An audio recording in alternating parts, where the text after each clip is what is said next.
Good afternoon friends. कैसे हैं आप लोग। पिछली बार हमने जो पढ़ा था आपको आई होप सबको समझ में आया होगा। हमने पिछली बार जो हमने देखा था, जो टॉपिक कवर अप किया था फंडामेंटल यूनिट्स का, तो उसी को आज हम आगे बढ़ाते हुए आज देखेंगे। हमारा आज के टॉपिक्स, टुडेज टॉपिक जो है हमारे, सबसे पहले आपका डिराइव्ड यूनिट्स। तो फंडामेंटल यूनिट के बाद में सब आता है आपका डिराइव्ड यूनिट्स। उसके बाद में हम पढ़ेंगे, सबसे पहले पढ़ेंगे डिराइव्ड यूनिट्स होता क्या है। उसके बाद में हम पढ़ेंगे सप्लीमेंट्री यूनिट्स। सप्लीमेंट्री यूनिट्स के दो टाइप है, इसमें एक plane angle d theta and solid angle d omega. तो उसके बाद में हम पढ़ेंगे conventions for SI units. Conventions for SI unit क्या है कि एसआई यूनिट जब हम कोई सिंबल लिख रहे हैं, कोई न्यूमेरिकल सॉल्व कर रहे हैं आप, या फिर आप कोई भी केमिस्ट्री का, फिजिक्स का, जैसे कोई भी न्यूमेरिकल आप सॉल्व कर रहे हैं, तो उसके बाद में जब आप यूनिट्स लिखेंगे तो उसका क्या रूल्स है, क्या रेगुलेशंस है और वो सही है कि नहीं, वो हम देखेंगे इस टॉपिक में कि उसका सिंबल क्या होना चाहिए। नेक्स्ट उसका फिर फुल नेम कैसे लिखना है, उसके बाद में प्लूरल फॉर्म में नहीं होना चाहिए, फुल स्टॉप नहीं होना चाहिए। तो ये सब टॉपिक जो है हम आज कवर अप करेंगे। तो सबसे पहला टॉपिक है डिराइव्ड यूनिट्स। तो डिराइव्ड यूनिट्स यहाँ पे लिखा हुआ है। डिराइव्ड यूनिट्स क्या होता है, सबसे पहले ये क्या होते हैं, डिपेंडेंट यूनिट्स होते हैं। ऐसी क्वांटिटीज, ऐसी यूनिट्स जो किस पे हो, फंडामेंटल क्वांटिटीज पे डिपेंडेंट हो, ऐसी क्वांटिटीज क्या होती है, डिराइव्ड क्वांटिटीज या डिराइव्ड यूनिट्स। जैसे आपका फॉर एग्जांपल हो गया आपका, यहाँ पे लिखा भी हुआ है वेलोसिटी। वेलोसिटी क्या होता है, डिस्प्लेसमेंट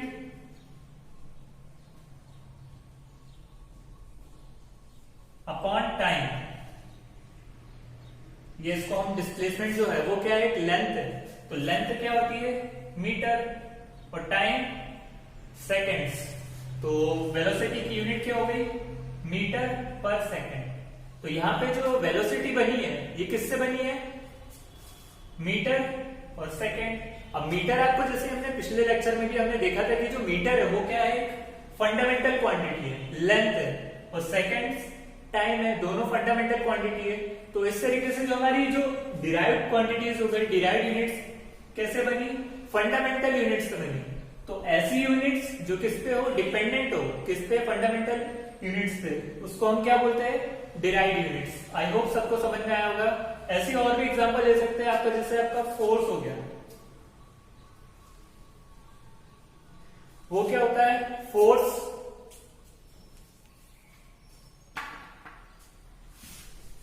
मैं रब कर रहा हूं, आप देख लीजिए। फोर्स आपका होता है mass into acceleration and into wait. अब जो मास है वो क्या है, उसको हम केजी में रिप्रेजेंट करते हैं, किलोग्राम्स में, जो कि क्या है, मास है, फंडामेंटल क्वांटिटी है। अब एक्सेलरेशन क्या है आपका, मीटर पर सेकेंड स्क्वायर। अब ये केजी, अब यहाँ पे मीटर, ये लेंथ की एक यूनिट है, ये भी एक फंडामेंटल यूनिट है, और अपॉन में सेकेंड का स्क्वायर। तो ये सारी जो क्वांटिटी है ये कैसे बनी है, फंडामेंटल क्वांटिटीज से बनी है। तो ये क्या हो गई, केजी मीटर पर सेकेंड स्क्वायर। और इसकी एक जो हम ऐसा यूनिट जो बोलते हैं फोर्स की, वो होती है न्यूटन। तो ये सब क्या हो गई, एक डिराइव्ड क्वांटिटीज हो गई। तो ये हमारी है डिराइव्ड क्वांटिटीज, जो काय पे डिपेंडेंट है, हमारी फंडामेंटल क्वांटिटीज पे डिपेंडेंट है। वैसे ही प्रेशर हो गया आपका, और भी दूसरी यूनिट्स हो गई, जैसे आपका एनर्जी हो गई, या फिर आपका हो गया पावर हो गया। ऐसे अलग अलग जो यूनिट्स है, ये सारी जो यूनिट्स है, ये कौन सी यूनिट्स है, डिराइव्ड यूनिट्स है। नेक्स्ट हम आप कवर अप करेंगे हमारा नेक्स्ट टॉपिक जो है सप्लीमेंट्री यूनिट्स। तो सप्लीमेंट्री यूनिट्स क्या होता है, सबसे पहले सप्लीमेंट्री यूनिट्स जो है, फंडामेंटल जो आपके 7 जो क्वांटिटीज होते हैं फंडामेंटल यूनिट्स, उसके अलावा 2 ऐसे सप्लीमेंट्री यूनिट्स होते हैं जो हमें पढ़ना जरूरी है। तो उसमें सबसे पहले जो है वो प्लेन एंगल, और नेक्स्ट है आपका सॉलिड एंगल। तो आप सबने पढ़ा होगा, प्लेन एंगल तो सबको पता होगा, थीटा, आपने 10th क्लास में इससे पहले पढ़ा होगा जियोमेट्री में। तो वैसे हम उसको जो है डिफाइन करेंगे। तो जहां पे सप्लीमेंट्री यूनिट्स जो है वो फंडामेंटल क्वांटिटीज जो है, फंडामेंटल जो यूनिट्स है 7 क्वांटिटीज है, उसके अलावा जो 2 क्वांटिटीज है हमारी वो है सप्लीमेंट्री यूनिट्स। तो सप्लीमेंट्री यूनिट्स में जो सबसे पहला जो है वो आपका आता है प्लेन एंगल। प्लेन एंगल जो है इसको हम डी थीटा से रिप्रेजेंट करते हैं। अभी डी थीटा मतलब क्या होता है? डी थीटा ये हम आगे पढ़ेंगे कैलकुलस में। डी का मतलब होता है बहुत स्मॉल चेंज, तो डी थीटा मतलब स्मॉल चेंज किसमें? आपके थीटा में। थीटा क्या है? एंगल है। एंगल में स्मॉल चेंज जो है वो डी थीटा है।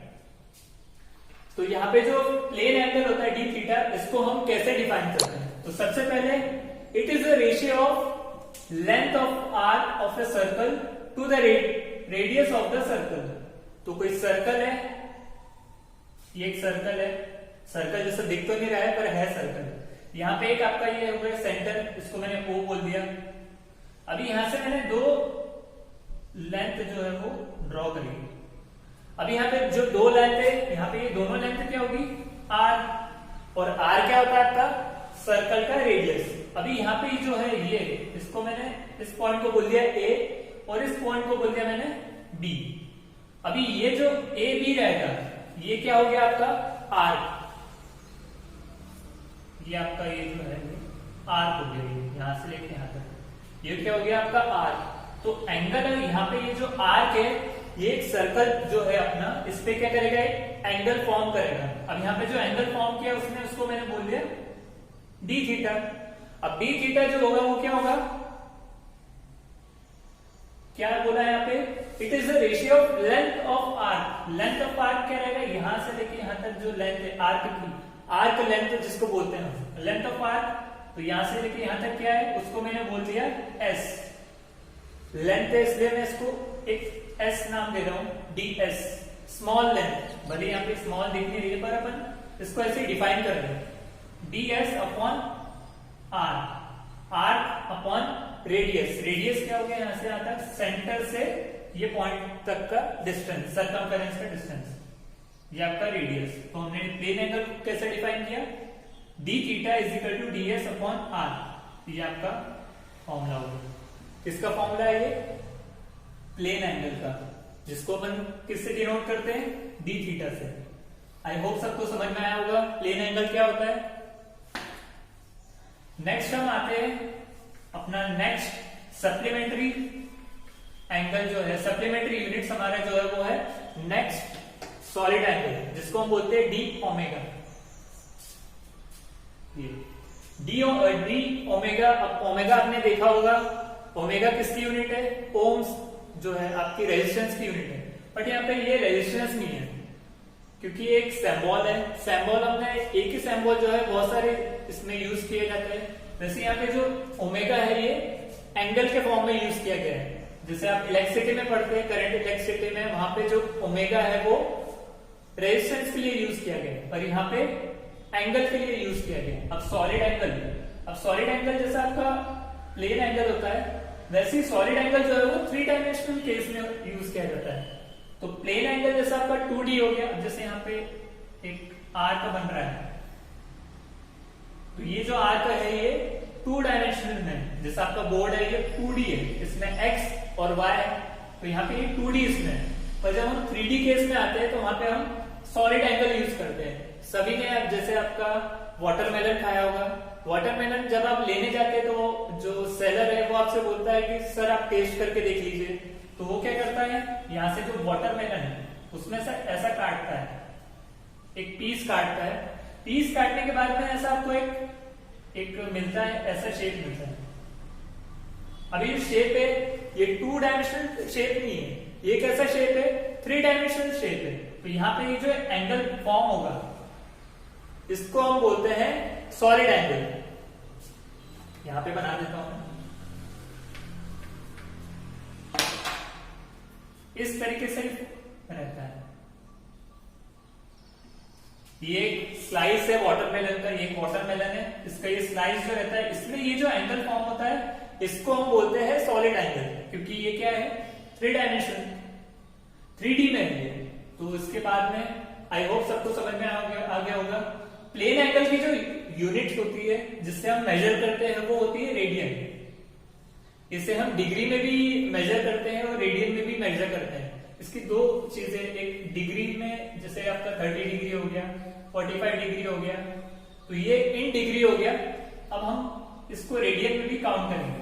अभी जैसे हमारा नेक्स्ट जो टॉपिक अगर आप पढ़ोगे ट्रिग्नोमेट्री में, तो वहां पे जो डिग्री में नहीं यूज करते हैं, वहां पे हम जो है एंगल्स इन रेडियन में, जैसे π/3 या π/4, इस तरीके से जो है हम एंगल को डिफाइन करते हैं। तो ये हमारा काय में है, इन रेडियंस में। तो यहाँ पे जो प्लेन एंगल है इसको हम किस में कैलकुलेट करते हैं, रेडियंस में। वैसे ही हमारे जो सॉलिड एंगल है इसे हम कैसे डिफाइन करते हैं, सॉलिड एंगल जो है it is defined as the ratio of area of portion of surface of sphere to the radius of sphere. तो यहाँ पे अगर आपने आइसक्रीम खाई होगी, आइसक्रीम जो है, आइसक्रीम तो वैसे हर शेप में आती है, क्यूब्स में जो है आपका जो कोनिकल जो शेप में जो आइसक्रीम रहती है, जैसे आपकी कोन्स जिसको बोलते हैं, इस तरीके की रहती है। अब ये कोन है, इसके ऊपर एक आइसक्रीम का जो है स्कूप रहता है। अब ये स्कूप जो फॉर्म करता है, ये क्या फॉर्म करता है, एक स्फीयर फॉर्म करता है यहाँ पे इस तरीके से। अब यहाँ पे इस तरीके से स्फीयर फॉर्म किया, तो यहाँ पे ये जो एंगल बनेगा ये क्या रहेगा, आपका सॉलिड एंगल। तो यहाँ पे it is the ratio of area of portion of surface.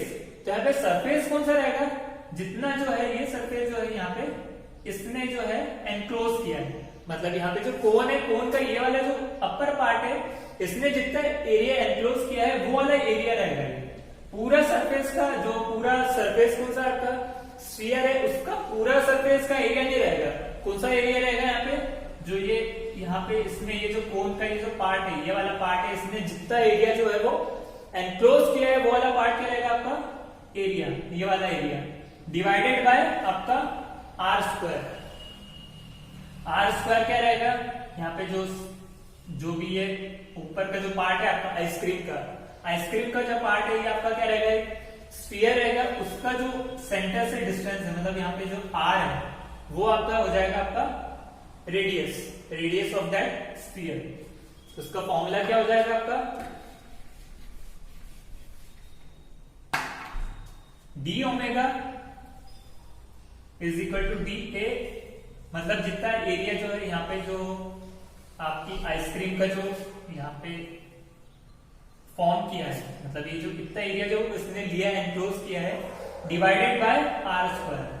अगर आप ले रहे हो यहाँ पे, अगर ए जो है पूरा फुल ले रहे हो एरिया, तो एरिया ऑफ स्फीयर क्या होता है 4 पाई आर स्क्वायर, और अपॉन में क्या है आर स्क्वायर। तो आपका डी ओमेगा क्या हो जाएगा, आर स्क्वायर कैंसिल हो गया, तो डी ओमेगा हो गया आपका 4 पाई। ठीक है, और इसको जो हम मेजर करते हैं वो होता है, उसकी यूनिट होती है स्टेरेडियन, ऐसा।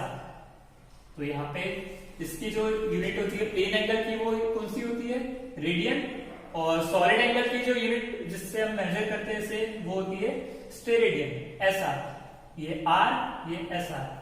नॉर्मली हम इसका हमारा जो है यूज नहीं है इतना, हमारे जो हम पढ़ेंगे 11th-12th में, इसका यूज नहीं होता है, बट इसका यूज बहुत होता है। इसका यूज जो है हम बहुत सारे इसके एप्लीकेशन है, जैसे आपका पैरेलल्स मेथड, जैसे आपको कोई प्लैनेट्स, यहाँ से प्लैनेट की जो है डिस्टेंस आपको अगर मेजर करना है, तो वो हम इस मेथड से जो है मेजर करेंगे प्लेन एंगल, इसके एप्लीकेशंस में आएगा वो। और जैसे आपको कोई स्टार, यहाँ से डिस्टेंस ऑफ स्टार, या फिर आपको रेडियस ऑफ स्टार, या फिर रेडियस ऑफ कोई आपका प्लैनेट है, उसको अगर आप जो है मेजर कर रहे हो, तो वो इसकी हेल्प से, ये फॉर्मूले की हेल्प से आप जो है मेजर कर पाओगे।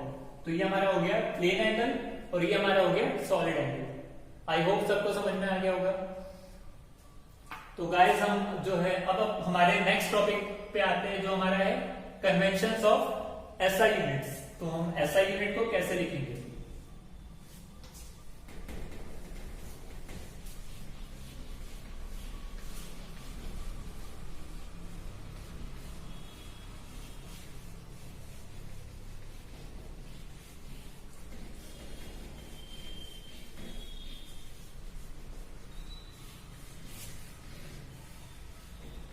SI units.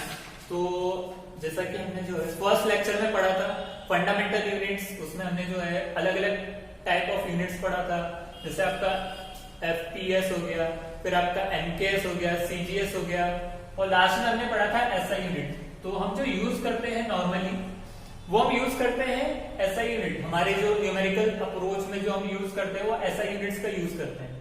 तो यहाँ पे जो है एसआई यूनिट्स जो है, अगर आपने कोई न्यूमेरिकल सॉल्व किया है तो उसमें जो है आखिरी में जैसे आपने वेलोसिटी निकाल रहे हो तो इन टर्म्स ऑफ मीटर पर सेकेंड आएगी, ठीक है। वेलोसिटी कैसी आएगी? इन टर्म्स ऑफ मीटर पर सेकेंड। तो अब यहाँ पे जो है कुछ भी आई, जैसे आपकी 4 मीटर पर सेकेंड है, तो ये एक लिखने का आपका जो है तरीका हो गया, किस तरीके से लिख रहे हैं। अब ये सही, ये जो आपने लिखा है वो सही है कि नहीं है वो हमें जो पता चलेगा वो इससे पता चलेगा, कन्वेंशन फॉर एसआई यूनिट, जब हम इसे पढ़ेंगे।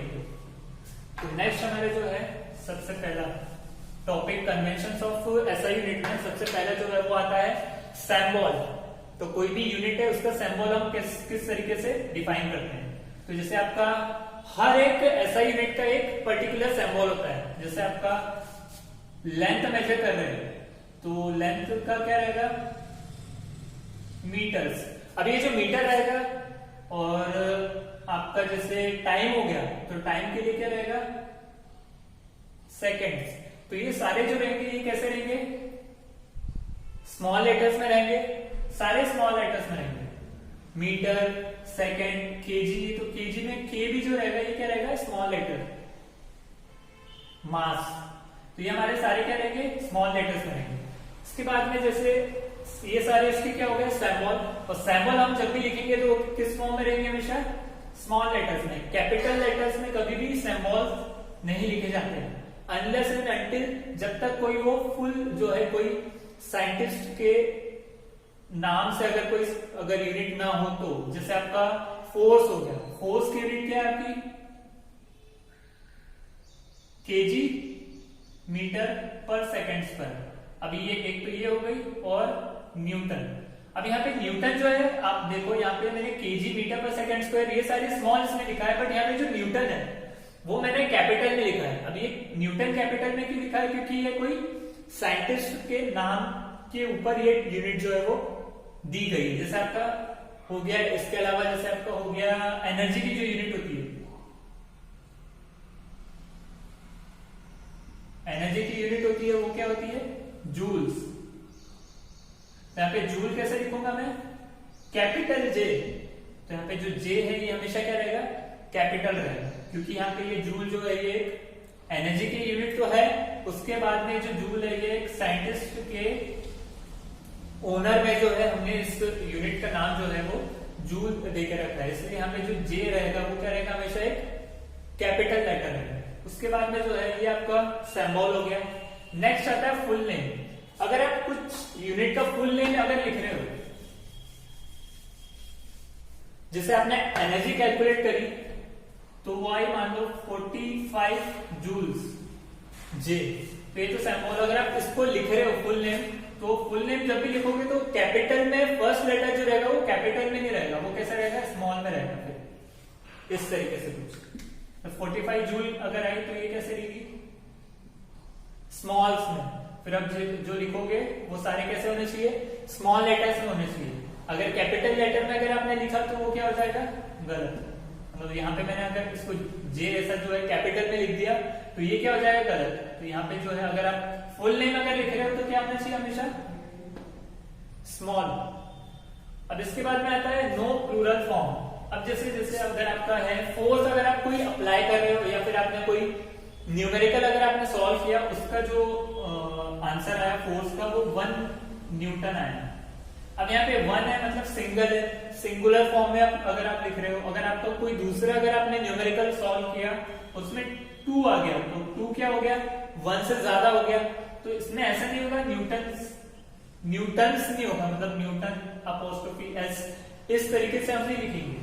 जब 1 भी रहे या 2 रहे, 3 रहे या 4 रहे या फिर 100 रहे या 1000 रहे, कितना भी आ जाए, पर यहाँ पे क्या होगा? हमेशा न्यूटन ही रहेगा। मान लो अगर ये आपने कोई न्यूमेरिकल सॉल्व किया, उसमें जो है यूनिट अगर आई, मान लो फोर्स अगर आपने निकाला वो 400 आ गया, तो 400 ये न्यूटन ही रहेगा, न्यूटन्स नहीं रहेगा, न्यूटन ही रहेगा।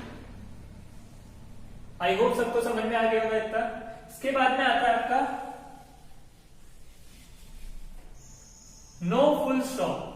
तो अगर आप कोई भी न्यूमेरिकल सॉल्व कर रहे हो उसमें जो भी यूनिट आए तो उसके बाद में यहाँ पे जूल, इसके बाद में यहाँ पे फुल स्टॉप नहीं लगाना है आपको। यहाँ पे फुल स्टॉप अगर आपने लगाया तो ये क्या हो जाएगा, गलत हो जाएगा। तो कोई भी आप न्यूमेरिकल सॉल्व कर रहे हो, आपकी मान लो जैसे मीटर पर सेकेंड, अगर आप वेलोसिटी निकाल रहे हो उसके बाद में आपको यहाँ पे फुल स्टॉप नहीं लगाना है। फुल स्टॉप अगर आपने लगा दिया तो ये क्या हो जाएगा, गलत हो जाएगा। इसके बाद में आता है आपका मीटर पर सेकेंड स्क्वायर, नॉट मीटर पर सेकेंड। ठीक है, तो ये कैसा केस है ये मैं आपको एक्सप्लेन करता हूं। आपको सभी को अपने जो है 9th या 10th क्लास में अगर आपने पढ़ा होगा एक्सेलरेशन, तो एक्सेलरेशन क्या होता है,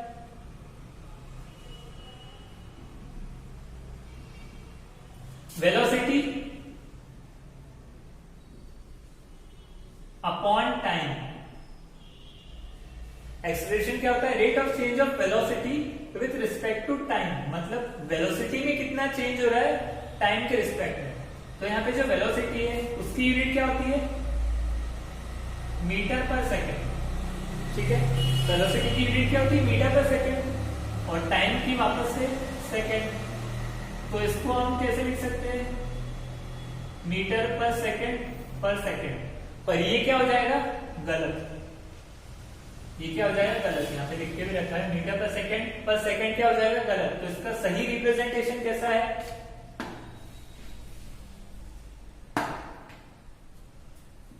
मीटर पर सेकेंड स्क्वायर। जब ये सेकेंड जो है, ये वाला सेकेंड जो है जब इस तरीके से रहेगा तो वो क्या हो जाएगा, यहाँ पे इसके पास में आ जाएगा, और ये क्या हो जाएगा, इसका एक्सपोनेंशियली इसका जो पावर है वो 1 से रेज हो जाएगा। तो यहाँ पे 1 था, यहाँ पे 1 था, ये जब नीचे आया तो इसमें क्या हो जाएगा, यहाँ पे पावर रेज हो जाएगा। इसके अलावा भी और भी जैसे यूनिट से वहां पे भी ऐसे ही होगा। मान लो अगर कोई ऐसा यूनिट या कोई न्यूमेरिकल सॉल्व कर रहा है, वहां पे मीटर पर केल्विन आ गया अपॉन केल्विन। यहाँ पे केल्विन जो है वो टेम्परेचर की यूनिट है। तो अगर आप ऐसा कर रहे हो मीटर पर केल्विन, तो ये क्या हो जाएगा, गलत हो जाएगा।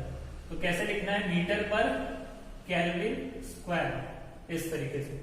या फिर आप ऐसे लिख सकते हो, मीटर पर केल्विन की जगह metre kelvin raise to the power -2, क्योंकि ये जब है क्वांटिटी, ये जब डिवाइड के ऊपर आती है तो वो क्वांटिटी क्या हो जाती है, नेगेटिव हो जाती है। अगर आपने लॉज ऑफ एक्सपोनेंट्स पढ़ा होगा प्रीवियस क्लासेस में तो आपको ये पता होगा। जैसे मान लो अगर x क्यूब है upon x raise to the power 5 है, तो ये यहाँ पे अगर ऊपर आया तो ये क्या हो जाएगा, x की पावर -2। x की पावर -2 ये इस तरीके से यहाँ पे जो आया k की पावर -2। बहुत बेसिक है, फंडामेंटल चीजें है, बहुत इंपॉर्टेंट है, पर ये बहुत छोटी छोटी चीजें पर ये बहुत इंपॉर्टेंस रखती है। नेक्स्ट आपका आता है जूल पर केजी केल्विन। अगर आपने इस तरीके से लिखा है तो ये सही है, ये गलत है। अब क्यों, क्योंकि यहाँ पे जब भी हम इस तरीके से अगर लिखेंगे, यहाँ पे कोई आपने न्यूमेरिकल सॉल्व किया, वहां पे अगर आई जूल पर केजी केल्विन, तो आपको कैसे लिखना है, जूल पूरा नहीं लिखना है। या अगर न्यूटन पर केजी केल्विन आई, कोई आपने न्यूमेरिकल सॉल्व किया, उसमें जो यूनिट्स आई वो क्या आई, न्यूटन पर केजी केल्विन, तो ये भी क्या हो जाएगी, गलत। अगर आपको लिखना है इस तरीके से, अगर कुछ ऐसी चीजें आ रही है तो उसमें क्या हो जाएगा, आपको कैसे लिखना पड़ेगा, न्यूटन पर केजी केल्विन। तो ये क्या हो जाएगा, ये अप्रोच क्या रहेगा, हमेशा सही रहेगा, ये क्या रहेगा, गलत हो जाएगा। तो और अगर आपने इस तरीके से अगर लिखा तो आपने जो न्यूमेरिकल सॉल्व किया है, तो आखिरी में आपका जो भी आंसर आए वो अगर सही भी है तो भी क्या हो जाएगा, गलत हो जाएगा। और वहां पे आपके जो है, जो एग्जामिनर है वो आपके मार्क्स जो है वो डिडक्ट कर लेगा, वहां से काट लेगा। भले हाफ मार्क्स काटेगा, पर आपको फुल मार्क्स यहाँ पे नहीं मिल पाएंगे। तो ये छोटी छोटी चीजें हैं जिसे जो है हमें याद रखना है, क्योंकि हम जो है अभी आगे जब भी पढ़ेंगे तो हमें न्यूमेरिकल सॉल्व करना ही पड़ेगा।